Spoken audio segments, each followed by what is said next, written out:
नमस्कार, बहुत स्वागत आपका अनादि टीवी पर। मैं हूं आपके साथ पारुल। आज चर्चा करेंगे एसआईआर पर फिर तकरार। जी हां, उत्तर प्रदेश में एसआईआर को लेकर सियासी संकट जारी है। शुरू में जब बड़ी संख्या में मतदाताओं के नाम कट रहे थे, अखिलेश यादव खुश तो हो रहे थे और कह भी रहे थे कि पीडीए प्रहरी की सतर्कता के कारण भाजपा अपना खेल नहीं खेल पा रही है। लेकिन अब अखिलेश यादव ने आरोप लगाया है कि भाजपा फॉर्म 7 के जरिए बड़ी संख्या में अल्पसंख्यक और पीडीए मतदाताओं का नाम काट रही है। अखिलेश यादव ने तो सबूत होने का दावा भी किया है। उधर कांग्रेस ने भी अखिलेश यादव की तर्ज पर अल्पसंख्यकों और दलितों के वोट काटने का आरोप लगाया है, जिस पर भाजपा का कहना है अखिलेश यादव के चुनावी क्षेत्र इटावा में हिंदू घरों में मुस्लिम मतदाता निकले थे। अब मतदाता सूची में इन सारी विसंगतियों का निराकरण हो रहा है, इसलिए अंतिम सूची आने से पहले टिप्पणी करना ठीक नहीं है। आपको भी बताते चले कि यूपी में अगले साल चुनाव है, उससे पहले ये आरोप प्रत्यारोप चलते रहेंगे। बुनियादी सवाल यह है कि शुद्ध मतदाता सूची का आधार क्या होगा और क्या यूपी जैसे बड़े स्टेट में, बड़े राज्य में मतदाता सूची 100% पारदर्शी बन पाएगी? इस पर आज हम चर्चा करने वाले हैं। पहले इस पर सुनेंगे अखिलेश जी ने क्या कुछ कहा है और उस बयान पर जो प्रतिक्रियाएं आई हैं वो भी सुन लीजिए। इस बात की शिकायत मिली कि जानबूझ कर करके मुस्लिम मतदाता उनके फॉर्म 7 प्रिंटेड जमा करा करके वोट काटने की तैयारी और धांधली कर रहे हैं। तो जो व्यक्ति शिकायत करने वाला था, जब उसके पास समाजवादी पार्टी के कार्यकर्ता नेता पहुंचे, बहुत गरीब है, मजदूर है, गांव का रहने वाला है और उसको दस्तखत करना ही नहीं आता है, वह अंगूठा चला के काम करता है। अब आप कल्पना करिए, फॉर्म 7 प्रिंटेड आए गांव में और जो दस्तखत करना नहीं जानता है उसके दस्तखत हों। ये धांधली पूरे उत्तर प्रदेश में चल रही है। देखिए, जिस तरीके से भारतीय जनता पार्टी के इशारे पर चुनाव आयोग फॉर्म 7 का दुरुपयोग करवा रहा है, इस साजिश का पर्दाफाश हो चुका है। माननीय राष्ट्रीय अध्यक्ष आदरणीय अखिलेश जी ने जो तथ्य मीडिया के सामने रखे हैं, इसमें मीडिया के साथियों से मेरी गुजारिश है कि उसको साथ देना चाहिए, क्योंकि मीडिया का स्थान लोकतंत्र में चौथे स्तंभ का है। मीडिया ही हमारे पास साधन है जिसके माध्यम से हम अपनी बात रख सकते हैं। तो जिस तरीके से सुल्तानपुर के तथ्य सामने रखे गए, सरोजनी नगर के सामने रखे गए, करनेलगंज विधानसभा के सामने रखे गए, ये अपने आप में एक बहुत बड़ा उदाहरण है। चुनाव आयोग को नैतिकता के आधार पे चुनाव आयुक्त को या तो इस्तीफा दे देना चाहिए या अपने छत के ऊपर भारतीय जनता पार्टी का झंडा लगा लेना चाहिए। एसआईआर की प्रक्रिया पे पहले दिन से विपक्ष द्वारा लगातार सवाल खड़े किए जा रहे हैं। जिस प्रकार से आनन फानन में उसको लागू किया गया और बिना ट्रेनिंग दिए हुए बीएलओज को फील्ड में भेज दिया गया, जिसके कारण कई दर्जन बीएलओज ने सुसाइड कर लिया काम के प्रेशर के चलते। तो कांग्रेस पार्टी का लोकतंत्र में विश्वास है, इसलिए लोकतंत्र, संविधान और जो हमारा मत शक्ति का अधिकार है, उसकी रक्षा के लिए कांग्रेस पार्टी सदैव तत्पर रहेगी। और जिस बात की आशंका थी, डर थी कि विपक्ष के वोट, दलितों के, पिछड़ों के, मुसलमानों के वोट काटे जाने की आशंका थी, और जिस प्रकार से भारतीय जनता पार्टी के विधायक नेताओं द्वारा लगातार अपने कार्यकर्ताओं के बीच में ये अपील की जा रही है कि विपक्ष के वोट काट दिए जाए, वो बहुत ही दुखद है। कांग्रेस पार्टी हर प्रकार से इस लड़ाई को, इस मुद्दे को उठाती रहेगी। देखिए, अखिलेश यादव जी एसआईआर के अभियान को लेकर लगातार विरोधी बयान देते रहते हैं और आज का बयान भी उसी विरोधी बयान की एक और कड़ी मात्रा है। अभी समाचार आया है कि किस प्रकार से अखिलेश यादव के गृह जनपद इटावा में हिंदू परिवारों में मुस्लिम नाम सामने आ गए हैं। लगातार एसआईआर के अभियान के माध्यम से ऐसी चीज़ों पर लगातार काम हो रहा है। तो मुझे लगता है कि जब तक एसआईआर का अभियान समाप्त ना हो जाए, तब तक ऐसी चीज़ों पर प्रतिक्रिया देने से बड़े नेताओं को बचना चाहिए। निश्चित रूप से बेहतर चुनाव सूची जिसमें कोई कमी ना हो, एसआईआर के अभियान की प्राथमिकता है और निश्चित रूप से इस अभियान को समर्थन देने के लिए राजनीतिक दलों को बिना किसी भेदभाव के आगे आना चाहिए। तो देखिए, आरोप प्रत्यारोप कई हैं और ये आने वाले साल में होने वाले चुनाव से पहले यूं ही लगते रहेंगे। लेकिन इस बार अखिलेश जी ने नाम लेकर आरोप लगाए हैं। सवाल ये भी उठ रहा है, क्या कोई आरोप है या सिर्फ एक राजनीतिक आरोप है? अगर आरोप है तो उनका डेटाबेस क्या है? क्या बूथ लेवल कोई डेटा सभा के पास है इस आरोपों के साथ? और बीजेपी से भी ये आरोप लगाया जा रहा है बीजेपी का कि ऐसे शख्स जो खुद अनपढ़ है उसके नाम पर हस्ताक्षर किए हुए इतने सारे फॉर्म कैसे जमा हो जाते हैं। मिलिए उन मेहमानों से हमारे साथ जो चर्चा में जुड़ रहे हैं, आगे समझने की कोशिश उन्हीं से। केसी जैन साहब भारतीय जनता पार्टी से हमारे साथ जुड़ रहे हैं, बहुत स्वागत सर। शशिलेंद्र यादव जी हमारे साथ सपा से जुड़ रहे हैं, यादव जी स्वागत आपका। शैलेंद्र ध्रुव जी कांग्रेस से हमारे साथ बने हुए, शैलेंद्र जी आपका भी स्वागत। केसी जैन साहब, क्या वाकई निष्पक्ष तरीके से शुद्धता हो रही है या फिर जो आरोप लगाए जा रहे हैं उनमें कितना दम है, और अगर आरोप निराधार हैं तो फिर ये दशरथ नंदलाल कहाँ से आए? कोई शख्स जो अनपढ़ है उसके नाम पर इतने सारे लोगों के जो फॉर्म 7 है वो साइन हो जाते हैं, वो भर जाते हैं, तो कुछ तो सर आरोपों में दम होगा तभी ये गड़बड़ सामने आई, वरना नाम लिए कैसे अखिलेश जी आरोप लगाते? केसी जैन साहब। देखिए पारुल जी, यहाँ पे 2-3 चीजें हैं। हम्म। पहली बात तो ये है कि जब तक फाइनल लिस्ट ना आ जाए और उसको देख न लिया जाए, उसके पहले इस तरीके की बातें करना कहीं ना कहीं बहम। अभी 6 तारीख तक सारी चीजें चल रही हैं। जो लोग जो फॉर्म जमा हुए हैं वो फॉर्म एक्सेप्ट हुए हैं, नहीं एक्सेप्ट हुए हैं, उसका नाम लिस्ट में बढ़ा है कि नहीं बढ़ा है, ये सारी चीजें देख ली होगी। दूसरी बात ये है कि समाजवादी पार्टी, चाहे ममता जी हो, चाहे समाजवादी पार्टी हो, चाहे कांग्रेस हो, आखिर इनको विश्वास ऐसी कौन सी संवैधानिक संस्था है जिस पर इनको भरोसा है? अभी तक तो ये ईडी सीबीआई को कहते थे, उसके बाद में कई सारे निर्णय माननीय उच्च न्यायालय, उच्चतम न्यायालय किया, उस पर भी उन्होंने सवाल खड़े किए। अभी क्या है, चुनाव आयोग पे सीधे सवाल खड़े कर रहे हैं। तो कौन सी ऐसी संवैधानिक संस्था है जिसपे इनको भरोसा है? और हमेशा से ही ये सिर्फ आरोप लगाते हैं, कोई भी आरोप को सिद्ध नहीं कर पाते हैं। अभी SIR के लिए गए थे कि भाई छट्टी होकर के नाम कट रहे हैं। इसके पहले उन्होंने कहा भाई बिहार में जो SIR हुआ उसकी वजह से जीत गए, लेकिन बिहार में एक भी व्यक्ति का नाम ऐसा नहीं आया जिसका नाम कटा हो, जिसने कहा कि भाई मेरा नाम कट गया और हमारा नाम किसी विधानसभा में नहीं है। अगर किसी व्यक्ति का नाम 2-2, 3-3, 4-4 विधानसभाओं में वो कटेगी, जाहिर सी बात है, और कटने चाहिए। वोट देने का आपका जो अधिकार है वो है। नहीं, यहाँ पर चर्चा केसी जैन साहब हो ही नहीं रही है वोट कटने की। यहाँ पर चर्चा हो रही है कि जो फॉर्म 7 है, 2.5 करोड़ मतदाताओं की, तो वो बात कर रहे हैं कि आप मुस्लिम और PDA जो समुदाय से आते हैं उनके वोट काट रहे हैं, और फॉर्म 7 भरे जा रहे हैं वो भी गलत तरीके से।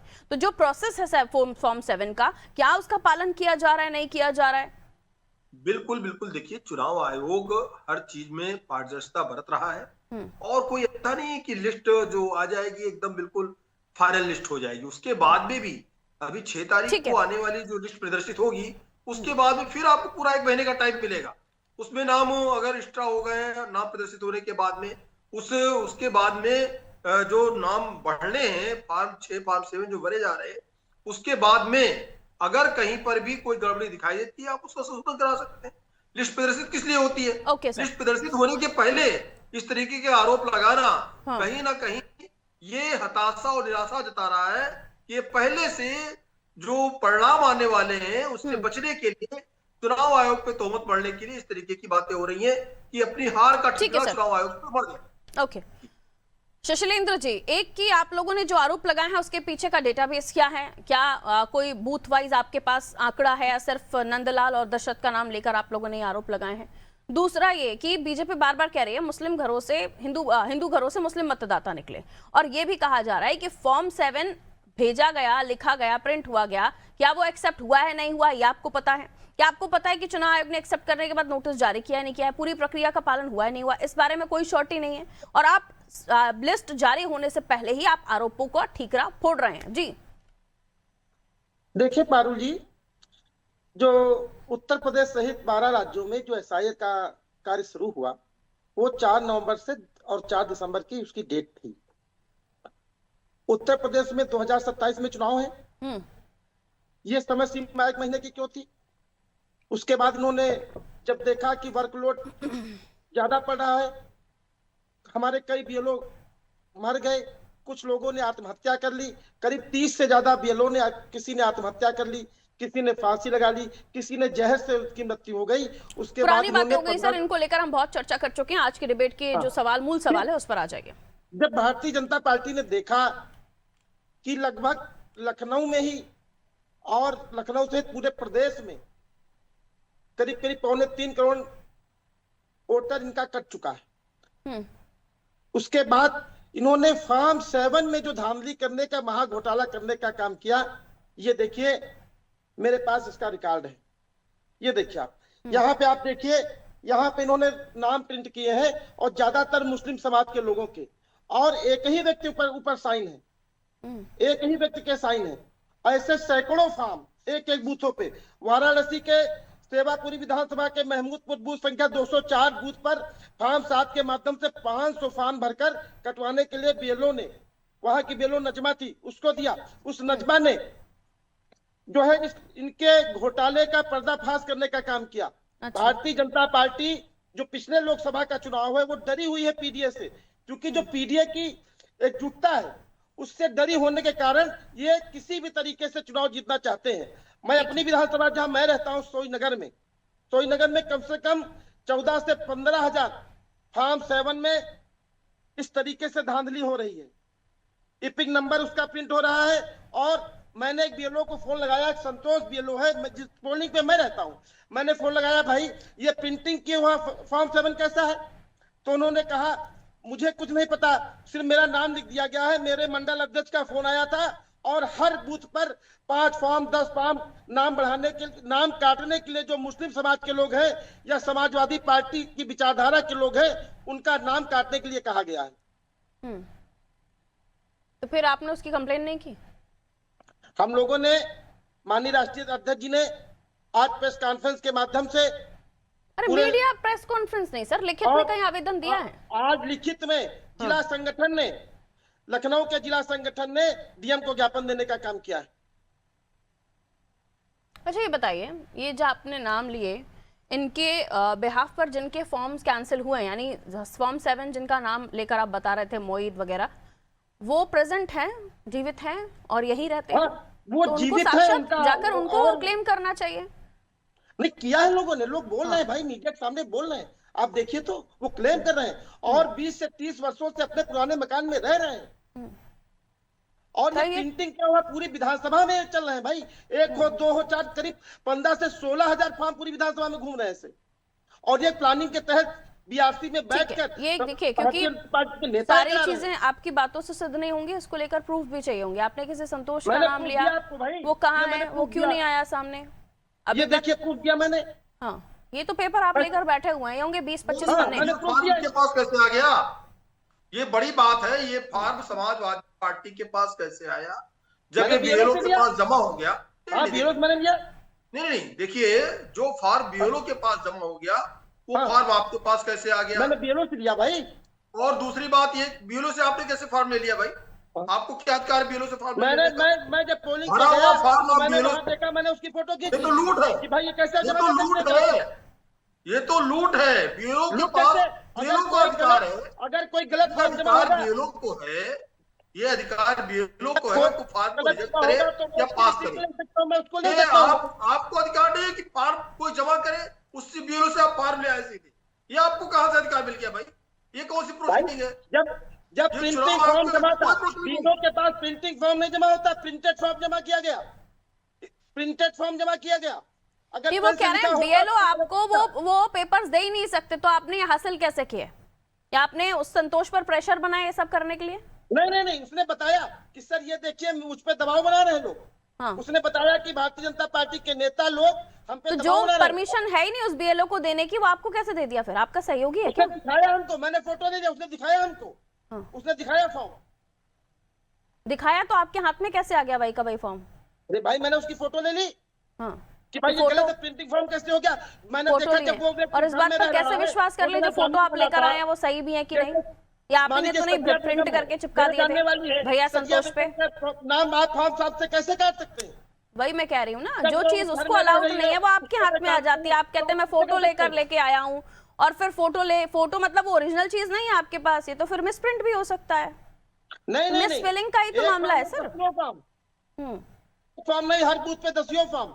ये भारतीय जनता पार्टी की प्लानिंग के तहत ये सिर्फ और सिर्फ एक प्रोपेगेंडा खड़ा किया जा रहा है। क्योंकि देखिए 6 तारीख तक आप फार्म 6 फार्म 7 दोनों भर सकते हैं। जिनके नाम नहीं है बढ़वाने के लिए, जिनके जो यहाँ पर नहीं है, कैजुअलिटी हो गई किसी कारण से कुछ भी, उनके नाम कटवा रहे, जिनके ऑलरेडी चले आ रहे हैं। और दूसरी बात क्या है कि देखिए, नहीं, अगर सीएससी जैन साहब। आपने एसआईआर फॉर्म नहीं जमा किया, अगर आप एसआईआर फॉर्म जमा किया है, आपका नाम ऑलरेडी पहले से है, तब तो लिस्ट में नाम रहेगा। अगर एसआईआर फॉर्म ही नहीं जमा हुआ है, तब तो नाम वो ऑलरेडी कट जाएगा, वैसे ही कट जाएगा। तो दो चीजें कैसे हो सकती हैं? एक तरफ एसआईआर फॉर्म भर करके जा रहा है कि भाई ये जीवित है, और फिर आप कह रहे नाम कटने की बात आ रही है। दो चीजें एक साथ कैसे हो सकती है? बीएलओ ने बताया कि भारतीय जनता पार्टी के नेता नाम काटने का दबाव बना रहे हैं, और वो ऐसे नाम काटे जा रहे हैं जो समाजवादी विचारधारा के लोग हैं। अरे कौन तय कर सकता है कौन किस कौन विचारधारा है का ये भाई? BLO sir? जिससे ये कौन है? बीएलओ को सामने लाइए, इसको लेकर तो फिर आपको मीडिया के सामने आना चाहिए कि कौन है वो बीएलओ ऐसी बातें जो बता रहे हैं। जिनका नाम है कि नहीं है, जिस क्षेत्र में मुस्लिम अरे कांग्रेस को भी मैडम मौका मिल जाएगा आ कुछ रही हूँ बात सर, आ रखने रही का एसआईआर पे। आ रही हूँ शैलेंद्र जी, थोड़ा सा वेट घोषित कर कीजिए। दिया जाए जिस क्षेत्र में मुस्लिम मामला मतदाता क्योंकि अब दस्तावेजों पर आ गया है। यादव मतदाता ज्यादा है या दलित मतदाता ज्यादा है, उसको पहले से घोषित कर दिया है कि नहीं ये समाजवादी पार्टी का हो गया, ये बीजेपी का हो गया, ये कांग्रेस का हो गया। ये कैसे तय हो जाएगा? ठीक है, ये कैसे ठीक तय है। हो जाएगा? कौन किस पार्टी का वोटर है? क्या जात के आधार पे आप तय करेंगे क्या? और समाजवादी ठीक है, पार्टी का लेकिन ये एक सेकंड, अब रुक जाइए, रुक जाइए। वोटर नहीं हो सकता है क्या? ठीक है, क्या महिला समाज जो लड़ती है चुनाव, मैंने जमा कर दिए। क्या ओवैसी का वोटर नहीं हो सकता है क्या? पार्टी बेईमान के माध्यम से ओके, रुकिए, अब रुक जाइए, शैलेंद्र जी को इन कर रही हूँ। सवाल ये भी है केसी जैन साहब कि आखिर ये दो लोग क्यों, आखिर इतने सारे फॉर्म इनके नाम से भरे गए? ये कौन थे? दशरथ नंदलाल, और इन्हीं का नाम क्यों लिया गया? और फिर शैलेंद्र जी ये भी सामने आता है कि संतोष को कैसे पहचानोगे कि बीजेपी का समर्थक है या सपा का समर्थक है? मैंने फोन पे बात किया। अरे आप फोन पे भी बात कर रहे हैं, संतोष है कौन यही नहीं पता अभी तक। कहाँ है ये संतोष? आप नाम ले रहे हैं, आप जो दस्तावेज कह रहे हैं मैं फोटो लेके आया हूँ, कैसे मान ले सच आपकी बातों को? जो है भाजपा की नेता है। ये पेपर देके आइए अब चुनाव आयोग को, बिल्कुल देंगे, यहाँ बैठकर कुछ नहीं होगा। बिल्कुल देंगे। आप लोग आते हैं, अखिलेश जी आते हैं, आरोप लगाते हैं और बात वहीं पे आपको लगता है खत्म हो जाएगी। सिर्फ आरोपों से काम नहीं चलेगा सर। 15,000 की बात करें, 25,000 की बात करें, उन लोगों को लेकर जाइए, उन लोगों को लेकर आइए सामने जिनके मत कट रहे हैं। अगर वो हैं जीवित तो सामने आएंगे। ठीक है शैलेंद्र जी, अब तो इन्होंने क्या किया होगा, एसआईआर फॉर्म जो जमा हुए वो भी उठा लाए होंगे ये लोग, कि ये भाजपा के वोटर ये भी जानते होंगे।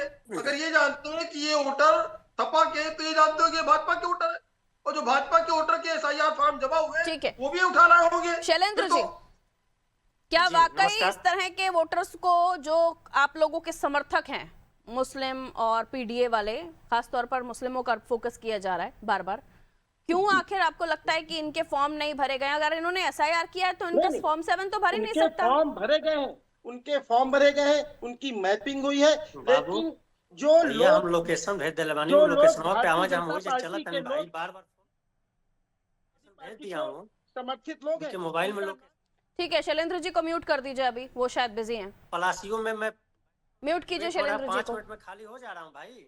लेकिन शैलेंद्र जी, ये मामला यहीं आके फिर उलझ जाता है ना कि वो संतोष जो आपको डेटा दे सकता है वो डेटा किसी से ले भी सकता है या किसी का डेटा हटा भी सकता है। जब इतना देखिए, याराना ये आपका एक- संतोष से ये एक है, बूथ पे नहीं ये है। है कौन? पूरी ये तो विधानसभा पहले के तो इसको सैकड़ों बूथ ढूंढिए। पे है। अगर ये एक बूथ पे होता तो मैं मानता सैकड़ों बूथ पे है ये। तो सैकड़ों बूथ का और डेटा एक कहाँ बूथ है का सर? मामला नहीं है भाई। वाराणसी का और मैटर पहली अभी बात, आपने देखा, मीडियम चल रहा जो था। एसआईआर का भर चुके हैं उनका फॉर्म 7 एक्सेप्ट ही नहीं होगा, चाहे बीएलओ ले जाए, चाहे वो डेटा तो फिर तैयार हो गया ना हाँ, एसआईआर में। ये इस बात से हम आपकी सहमत हैं। हाँ। बीएलओ कह रहा था जब तक मैं नहीं काटूंगा नाम नहीं कटेगा, लेकिन भारतीय तो जनता पार्टी के नेता उस पर दबाव बना रहे थे। केसी जैन साहब, कौन दबाव बना रहा है, कहाँ दबाव बना रहा है, जरा पता कीजिए, क्योंकि ये मामला तो फिर उलझता चला जाएगा और आप लोग आरोपों के घेरे में आते जाएंगे। पारुल जी देखिए पारुल जी, पहली बात तो ये है कि ये किसी का नाम कोई नहीं कटवा सकता है, ना तो कोई नाम जुड़वा सकता है। दरअसल प्रक्रिया क्या है, प्रक्रिया जो है वो शैलेंद्र भी जानते हैं, हम भी जानते हैं, आप भी जानती हैं, लेकिन यहाँ पे तमाम सारी चीजों को मिस किया जा रहा है और मिसिंग करता के बीच में भ्रम फैलाने की कोशिश की जा रही है। मिसलीड किया जा रहा है इन्होंने इन्फॉर्मेशन भी नहीं, दरअसल क्या अभी भी इसके बाद में पूरे 1 महीने का टाइम मिलेगा। 6 तारीख को इस प्रक्रिया की पूरी होने के बाद नाम कटने या जोड़ने की, नए नाम जोड़ने की, और जो लोग इस दुनिया में नहीं है किसी कारण से उनके नाम कटने की, अगर ये प्रक्रिया है उसके बाद में भी जब प्रदर्शित होगी लिस्ट प्रदर्शित होने के बाद आप उसमें वापस नाम जुड़वा सकते हैं, उसकी एप्लीकेशन दे सकते हैं। ठीक है और शैलेंद्र जी, उसमें तो नाम कटवा इतनी सकते हैं। भागम भाग लेकिन किस चीज की है? जब उसके बाद फाइनल अभी- लिस्ट आ जाएगी उसमें भी संशोधन हो सकता है, तो ये इतना खौफ, देखिए- इतना डर किस बात का है? हाँ शैलेंद्र जी कहिए।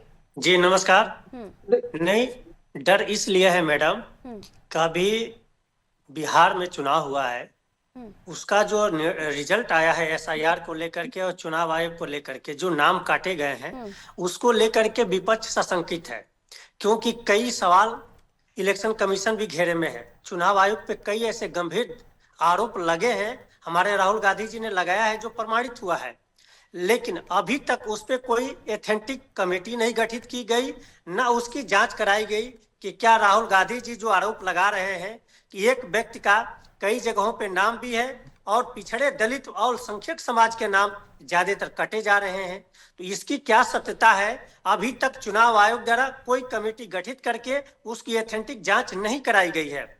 उसका परिणाम ये रहा कि बिहार में तमाम ऐसे लोकतंत्र की हत्या लगातार की गई है, इसलिए विपक्ष इसको लेकर के डरा हुआ और सशंकित है।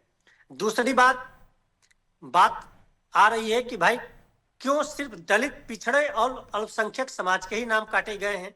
एक महत्वपूर्ण विषय ये है, इसलिए विपक्ष ये चाहता है कि इस तरह की स्थिति दोबारा उत्पन्न न हो। लोकतंत्र की खूबसूरती है, हर व्यक्ति को अधिकार है वोट देने का, अगर उसका अधिकार से वंचित हो जाएगा तो निश्चित रूप से लोकतंत्र के लिए बहुत बड़ा दुर्भाग्यपूर्ण होगा। इसलिए विपक्ष चाहता है कि समय समय पे सचेत करे चुनाव आयोग को, क्योंकि पहले जो चुनाव आयोग की रिस्पॉन्सिबिलिटी होती थी, पूरे जिम्मेदारी के साथ चुनाव आयोग तटस्थ होकर काम करता था। लेकिन इधर के दिनों में जब से माननीय मोदी जी और योगी जी की सरकार बनी है, चुनाव आयोग ऐसा प्रतीत होता है और कई जगहों पे ये साबित भी हुआ है कि चुनाव आयोग कठपुतली की तरह, बीजेपी की तरह काम करता है। तो इसलिए जब विपक्ष वो बार बार चुनाव सवाल आयोग खड़ा आप लोगों को करता जिता देता है, है। तब आप छोटे लोग से बड़े विषय पे भी जश्न मनाने चुनाव लगते हैं। आयोग के प्रति सशंकित है विपक्ष। आपने तो क्या हमारी चुनाव मांग है- आयोग को कोसने के लिए चूजी टाइमिंग डिसाइड की, जहां हम जीत जाए वहां चुनाव आयोग सब चुनाव ओके, आयोग को सुप्रीम नहीं कोर्ट रहा भी हूं। सब ओके, आपको राहुल जमानत गांधी आपके जी ने लोगों जो को मिलती आरोप जाए। लगाया है, क्या मैं आपसे पूछ रहा हूं, क्या वो जांच किया गया? चुनाव आयोग ने उस पर कमेटी गठित किया। लगातार राहुल गांधी जी महाराष्ट्र के चुनाव को लेकर के, हरियाणा को चुनाव को कहाँ लेकर शपथ के पत्र नहीं दिए और ना साथ राहुल ही जी? साथ बिहार के चुनाव वो जो को इतना लेकर बड़ा के उन्होंने कई ऐसे प्रेजेंटेशन दिया संदिग्ध था, आरोप दो लगाए बार, थे। हाइड्रोजन जी? बम और न जाने कौन सा बम, उसके बाद शपथ पत्र नहीं दिए ना राहुल जी। कोर्ट ने कहा था आप लिखित में दे दीजिए, हम उसकी जांच करवा देंगे। बिल्कुल चुनाव दिया आयोग ने गया भी है, कहा ये था, लिखित में जिम्मेदारी दे दीजिए, है। जांच हो जाएगी। चुनाव आयोग स्वतंत्र तो बॉडी राइटिंग में है, क्यों नहीं दिए थे अगर फिर राहुल चुनाव जी? आयोग पे कोई सवाल आप खड़ा लोग, होता है तो प्रॉब्लम उसकी ये है आप जिम्मेदारी लोग बनती आरोप है। लगाकर जयराम जी कर लेते हैं, उन नहीं, आरोपों को ये लेकर कोर्ट- दस्तावेज के साथ देखिए- आप लोग प्रेजेंट ही नहीं होते हैं, जहां संस्थाओं के बीच में होना चाहिए। अरे आप इतना लोग बड़ा सिर्फ आरोप मीडिया ट्रायल लगाना, कर- लीडर ऑफ अपोजिशन, देश के 60% लोगों के नेतृत्व करने वाले राहुल गांधी जी वो अगर प्रेस कोई में बात जाकर कर बोलते रहे हैं, हैं, लेकिन उनकी दस्तावेजों बात के साथ अपने चुनाव आप से आयोग के सामने authentic है, शपथ मैडम। पत्र दाखिल नहीं करते हैं ना। पारुल जी, मेरी बात फिर पारुल आप जी, कहते बात हैं कि आने ये दीजिए मामला मैडम। ऐसा, ठीक है। एक- अभी एक तक बात मैं याद सुना हूं, रहे। मेरी बात आ जाने दीजिए कंप्लीट। मैं ये कह रहा हूं कि विपक्ष के leader of opposition Rahul Gandhi ji अगर किसी बात को कह रहे हैं खुले मंच से और अरे पूरे तो क्या जिम्मेदारी बात के छोड़े साथ कर भाई, रहे हैं, यही तो सवाल है। आप चुप क्या रहिए। खुले पहले मंच सुनिए, में जाना क्यों है लीडर जब ऑफ आपके पास अपोजिशन की संस्थाएं अपनी हैं? जिम्मेदारी है, अपनी गरिमा है, वो भी लोकतंत्र के। तो उस गरिमा का ध्यान रखिए ना। अरे आप जनता ध्यान की नहीं बातों रख को रहे। लेकर जा रहे हैं, आप रिप्रेजेंट कर रहे हैं, लोकतंत्र की हत्या जो की जा रही है बीजेपी द्वारा, तो क्यों नहीं लगातार गए? एक और सेकंड संख्या रुक जाइए, पिछड़े क्यों नहीं समाज गए और राहुल दलित गांधी जी समाज फिर के लिखित लोगों का लेकर? वोट काटा क्यों जा रहा है? शपथ पत्र उन्होंने दाखिल नहीं किया? आज तक नहीं दाखिल किया आप लोगों ने डॉक्यूमेंट? चुनाव आयोग पे नहीं तो बताइए, जवाब दीजिए ना। एक सेकंड शैलेंद्र जी, गए क्या? राहुल गांधी जी गए क्या? जो प्रेजेंटेशन हाइड्रोजन बम फोड़ा था उन्होंने, उसके बाद गए क्या? नहीं गए क्या? इसका जवाब नहीं देंगे अब आप? क्यों नहीं शपथ पत्र दाखिल किया जब आप इतनी श्योरिटी के साथ थे? संस्थाओं को काम करने के लिए उनका भी प्रोटोकॉल है ना, उनकी भी प्रक्रिया है ना। आप जो कहेंगे वैसा हो जाएगा, ऐसे नहीं चलेगा ना। अच्छा, लीडर ऑफ अपोजिशन कोई लीडर ऑफ अपोजिशन प्रेस में, मीडिया में जाके प्रेजेंटेशन क्यों दे रहे हैं? इसका मतलब कि लोकतंत्र का कोई मतलब नहीं है। लोकतंत्र का मतलब है संस्थाओं के सामने एक प्रक्रिया का पालन करते हुए जाइए, एक प्रेस कॉन्फ्रेंस कर दीजिए। ये लोकतंत्र नहीं है। ज्ञानेश कुमार, आपको बात रखने का, अभिव्यक्ति की आजादी, इसका मतलब नहीं संस्थाएं आपकी तरफ से जैसे आप चलाएंगे वैसे चलेंगी। ओके केसी जैन साहब, only one comment please. BJP की गोद में बैठे हुए ज्ञानेश कुमार जो चुनाव आयोग है, जो वो तो आरोप लीडर लगा- ऑफ अपोजिशन की बात मानेंगे नहीं। उनको तो बस ये है शपथ पत्र दाखिल कीजिए, शपथ पत्र दीजिए। चुनाव आयोग ने कहा आप लोग बच गए, डर गए या तो? ये चुनाव से पहले की जमीन तैयार हो रही है। वोट का अधिकार वो भी खत्म कर दीजिए, पिछड़ों का, दलितों ना का, तो कोई भी अल्पसंख्यक का, व्यक्ति, क्या फर्क पड़ता है ना भाई? तो कोई व्यक्ति चुनाव आयोग के सामने पेश हुआ, ना कोई हाई कोर्ट गया। बिहार या तो मामले कोई में क्लैरिटी फालतू दीजिए, की- वो कह रहे हैं बिहार में भी ऐसा हुआ है केसी जैन साहब। हाई कोर्ट भी तो, नहीं किया। हाई कोर्ट में भी सवाल खड़ा हो रहा है ना। आप नहीं गए। आपका अरे हाई चुनाव कोर्ट आयोग गया खुद तो अपने आप में स्वतंत्र पार्टी है भाई, इसका मतलब तो चुनाव आयोग का कोई मतलब ही नहीं है। ओके, समय इतना ही इजाजत दे रहा था। बहुत बहुत शुक्रिया आप सभी का हमारे साथ जुड़ने के लिए। उत्तर प्रदेश में भी एसआईआर की प्रक्रिया, जिसमें ये आरोप लग रहे हैं कि 2.25 करोड़ वोटर जो हैं वो काटे जा रहे हैं, जो सपा या विपक्ष के समर्थक हैं। अखिलेश जी ने आरोप लगाया, उसी आरोप के साथ हम साथ साथ हो गई कांग्रेस भी। अब सवाल ये है, जिन दोनों का वो नाम ले रहे हैं उनके नाम से फॉर्म 7 है वो भरा गया है, और वो उन लोगों का भरा गया जिनकी एसआईआर हो चुकी है। अब ये भी शॉर्टी विपक्ष के पास नहीं है कि वो फॉर्म एक्सेप्ट हुए हैं नहीं हुए। अगर एक्सेप्ट हो जाते तो भी जिस के शख्स के नाम का वो फॉर्म है उसको नोटिस दिया जाता है। पूरी प्रक्रिया हुई नहीं है, लिस्ट पूरी जारी हुई नहीं है। आरोपों की बहार है, उत्तर प्रदेश है, और उत्तर प्रदेश में किस चीज का पॉलिटिकल जो सिनेरियो बनाया जा रहा है ये समझ से परे है। क्या वाकई चुनाव से पहले की जमीन तैयार की जा रही है, या जो आरोप हैं उनमें सत्यता है? तो फिर इस मामले में वही 2 नाम क्यों लिए जा रहे हैं? ये 15,000 25,000 अलग अलग बूथ का आंकड़ा दिया जा रहा है, उन लोगों के नाम काट दिए गए, तो वो लोग हैं कहां? और फिर एक बात ये भी कहते हैं सपा के प्रवक्ता, तो उनका एसआईआर फॉर्म तो दाखिल हो चुका है। किसी बीएलओ के ऊपर बीजेपी प्रेशर कर रही है। ये फॉर्म उनके पास आए कहां से, ये भी आरोप लग रहे हैं, क्योंकि बीएलओ को परमिशन नहीं है कि उस तरह के फॉर्म किसी भी राजनीतिक दल को दे सके। तो फिर ये फोटो क्लिक करने, या ये जो भाई साहब थे जिनका नाम वो बार बार ले रहे थे, वो थे कौन? उनको कैसे परमिशन मिल गई? वो जो डेटा है वो किसी को भी दे सकते हैं। वो प्रिंटेड फॉर्म है और उन लोगों के हैं जिनका पहले से एसआईआर फॉर्म दाखिल है, वो भी ये बताया जा रहा है। बहुत ही मिसलीड करने की, गलत इंफॉर्मेशन देने की कोशिश की जा रही है, या फिर भ्रम फैलाने की कोशिश की जा रही है, पता नहीं। अब इस मामले में चुनाव आयोग उस बीएलओ पर कार्रवाई करेगा जिसका नाम इस डिबेट में लिया गया है। मैं सीधे तौर पर यह सवाल रख रही हूँ, और बीजेपी के सामने भी ये सवाल खड़ा हो गया है कि इस तरह की प्रक्रिया गलत तरीके से हो रही है।